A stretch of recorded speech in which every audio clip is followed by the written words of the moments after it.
যারা গান শুনেন বা গান শোনার অভ্যাস আছে, আজকের ভিডিওটা শুধুমাত্র তাদের জন্য। আমি পর্দা করি, নামাজ পড়ি, কিন্তু আমার একটা খারাপ অভ্যাস আছে।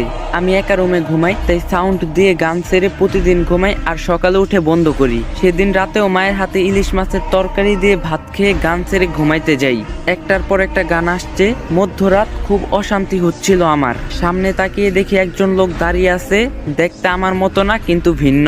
আমি কিছু বলার আগেই তিনি বলেন, আমি আজরাইল, মালাকুল মাউত, মৃত্যুর ফেরেশতা, কালেমা পড়ে নাও তুমি। কিন্তু আমার মুখ দিয়ে কালেমা আসছে না, শুধু পাশে যে গান চলছে এটাই আমার মুখ দিয়ে আসছে। নাউজুবিল্লাহ। জীবনে আপনি একটি ফেরেশতা দেখতে পারবেন, সেটা হলো মালাকুল মাউত, মৃত্যুর ফেরেশতা।